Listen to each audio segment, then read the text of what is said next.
हैं। Dear parents, आज से ठीक 3 महीने पहले एक लेडी जया लक्ष्मी जी मुझसे मिलने आई थी। उन्होंने बताया सार्थक नाम का उनका 8 साल का बच्चा है। स्कूल में टीचर्स कहते हैं कि दिमाग तो है पर ध्यान नहीं देता है। घर पर हम लोग भी कहते हैं मोबाइल छोड़ो, पढ़ने बैठो, लेकिन कुछ सुधार नहीं हो रहा है। हर दिन सार्थक की पढ़ाई एक लड़ाई बन गई है। मैंने पहले मम्मी की पूरी बात अकेले में सुनी, फिर मैंने उनके बेटे सार्थक की बात भी सुनी। आपको पता है सार्थक ने मुझे सबसे पहले क्या कहा? उसने कहा, मैं बेवकूफ नहीं हूँ, बस मुझे पढ़ाई समझ में नहीं आती। बच्चा ज्यादा कुछ तो नहीं बोल पाया, छोटा था, लेकिन मुझको समझ में आ गया था कि प्रॉब्लम बच्चे में नहीं, प्रॉब्लम तरीके में थी। माँ ने डांटना बंद किया और साइंटिफिक तरीके से पढ़ाना शुरू किया, जिसका रिजल्ट ये है कि आज 3 महीने बाद बच्चा खुद से किताब खोलकर पढ़ने बैठ जाता है। अब सवाल है, उन्होंने ऐसा क्या किया? चलिए अब मैं आपको वही प्रूवन साइंटिफिक पेरेंटिंग टिप्स बताती हूँ जो मैंने सार्थक की मम्मी को बताया था। टिप नंबर 1, दिमाग की उम्र समझिए। 7 से 11 साल की उम्र में बच्चे का दिमाग जिस स्टेज में होता है उसे साइंस में कहते हैं कॉन्क्रीट थिंकिंग मोड। मतलब इस उम्र का बच्चा सिर्फ वही चीज समझ पाता है जिसे वो देख सके, छू सके या महसूस कर सके। यानी अगर आप सिर्फ बोल रहे हैं कि ऐसे करो, वैसे करो, इसको समझो, तो बच्चे के दिमाग में कुछ भी क्लियर नहीं हो रहा है। अगर आप बच्चे से बोलते हैं 2+3=5, तो बच्चा रट तो लेगा लेकिन उसे समझ नहीं आएगा।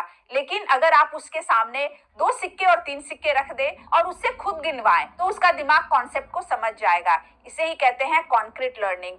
सिर्फ किताब से पढ़ाना इस उम्र में फेल हो जाता है, चीजों को दिखाकर पढ़ाना काम कर जाता है। आप मैथ्स में सिक्के, button, pencil, toffee etcetera use कर सकते हैं और बच्चे को हाथ से जोड़ने घटाने दीजिए। साइंस में छोटे छोटे एक्सपेरिमेंट्स करवाइए, जैसे पानी में चीज डालकर दिखाना या पौधे उगाकर समझाना। और सबसे जरूरी, हर टॉपिक को एक छोटी सी कहानी बना दीजिए, क्योंकि यही वो फर्क होता है जो एवरेज बच्चे और कॉन्फिडेंट बच्चे के बीच में होता है। एवरेज बच्चों को सिर्फ रटाया जाता है और जिसका कॉन्सेप्ट क्लियर कराया जाता है वही बच्चा पढ़ाई में स्मार्ट बन जाता है। अब आते हैं दूसरी सबसे बड़ी गलती पर, जो लगभग हर घर में होती है। टिप नंबर 2, पढ़ाई का सही समय। ज्यादातर पेरेंट्स क्या करते हैं, पूरा दिन बच्चा स्कूल गया, होमवर्क किया, ट्यूशन गया, थक गया, और जैसे ही रात होती है तब पेरेंट्स कहते हैं चलो अब पढ़ने बैठो। यहीं पर सारा खेल बिगड़ जाता है। साइंस कहती है कि थका हुआ दिमाग कभी नहीं सीख सकता। जब बच्चा थका होता है तो उसका दिमाग सिर्फ एक ही चीज चाहता है, आराम। अब समझिए सही समय कौन सा है। रिसर्च बताती है कि बच्चे का दिमाग सबसे ज्यादा एक्टिव 2 खास समय पर होता है। पहला, स्कूल से आने के बाद 30-40 मिनट। इस समय दिमाग में जो पढ़ाया गया है वो अभी तक फ्रेश रहता है। दूसरा, शाम को खेलने के बाद। क्यों?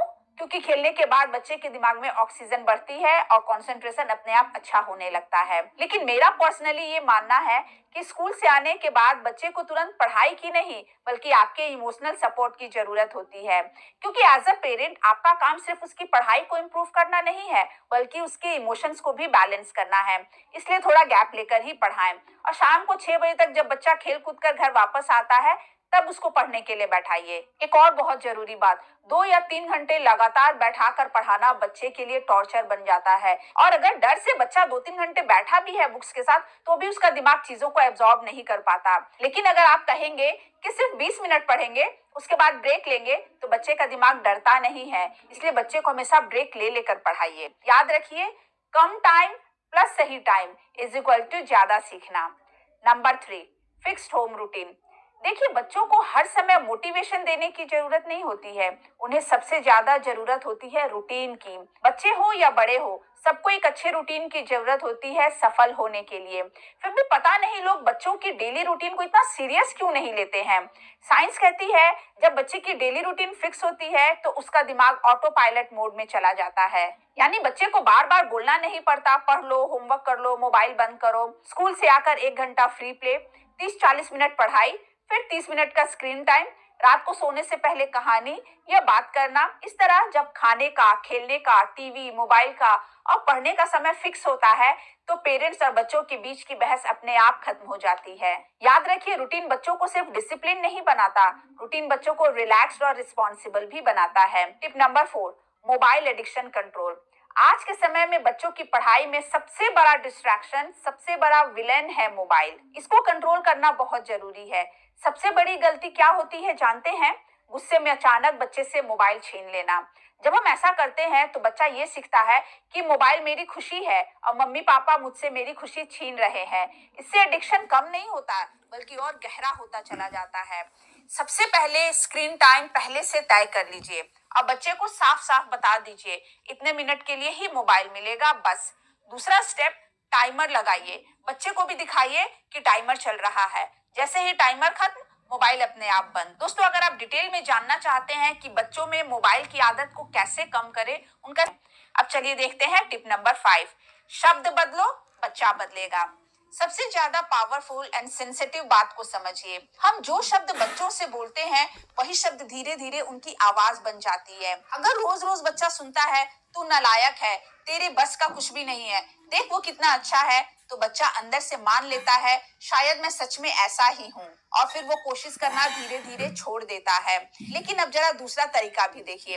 मान लीजिए बच्चा गलती कर रहा है और अगर आप कहें तुम कोशिश कर रहे हो, ये काफी है, गलती सीखने का पार्ट है, मुझे तुम पर भरोसा है, तो बच्चे के दिमाग के अंदर एक अलग ही सोच पैदा होती है कि अगर मैं कोशिश करूं तो मैं बेहतर बन सकता हूं। साइकोलॉजी इसे कहती है ग्रोथ माइंडसेट पेरेंटिंग। याद रखिए, अगर आपके शब्द बच्चे को कॉन्फिडेंस देंगे तो बच्चा जरूर पढ़ाई में अच्छा होगा। तो आज से ही अपने शब्द बदल दीजिए। टिप नंबर 6, पढ़ाई का माहौल, स्टडी फ्रेंडली इन्वायरमेंट। अब एक बहुत ही सिंपल लेकिन सबसे ज्यादा इग्नोर की जाने वाली बात पर आते हैं। पढ़ाई बच्चे से नहीं, घर के माहौल से शुरू होती है।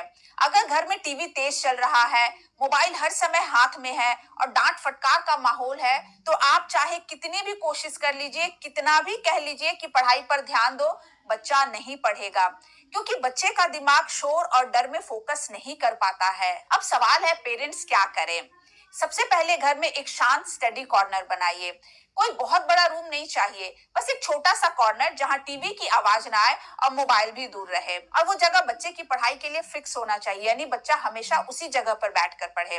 दूसरी बहुत जरूरी बात, जब बच्चा पढ़ रहा हो तो आप भी मोबाइल छोड़कर किताब, न्यूज़पेपर या कुछ पढ़ने बैठ जाइए। तीसरी बात, पढ़ाई के समय अपने भी मोबाइल को साइलेंट पर रखिए, क्योंकि हर नोटिफिकेशन बच्चे के दिमाग को बार बार डिस्टर्ब करता है। याद रखिए, घर का एनवायरनमेंट स्टडी फ्रेंडली होना बहुत जरूरी है। तो दोस्तों, ये तो हो गए 6 टिप्स। अब चलिए फटाफट मैं आपको 3 मोस्ट पावरफुल बोनस टिप्स भी बता देती हूँ। नंबर 1, कभी भी मत कहिए कि पढ़ाई नहीं की तो मोबाइल बंद। इससे पढ़ाई पनिशमेंट बन जाती है। सही सेंटेंसेस बोलिए, जैसे पढ़ाई तुम्हारी जिम्मेदारी है और मोबाइल एक फैसिलिटी है। रिस्पॉन्सिबिलिटी सिखाइए, थ्रेट नहीं। नंबर 2, हर दिन सोने से पहले बच्चे से सिर्फ एक सवाल पूछिए, आज तुमने नया क्या सीखा। ये सवाल बच्चे के दिमाग को लर्निंग मोड में डाल देता है, यानी बच्चा जो पढ़ा है वो उसके दिमाग में पक्का हो जाता है। And number 3, her bar gift देना जरूरी नहीं है। पावरफुल तरीका है कि उससे बोलिए, मुझे तुम पर गर्व है, तुमने बहुत अच्छी कोशिश की, तुम धीरे धीरे रिस्पॉन्सिबल बन रहे हो। बच्चे को सबसे ज्यादा पेरेंट्स के अप्रूवल की जरूरत होती है, यही उसे अंदर से स्ट्रांग बनाती है। सो डियर पेरेंट्स, ध्यान रखिए, इस उम्र में बच्चा पढ़ना नहीं सीखना सीखता है, और अगर यही उम्र बिगड़ जाए तो आगे चलकर बच्चे को पढ़ाई से नफरत भी हो सकता है।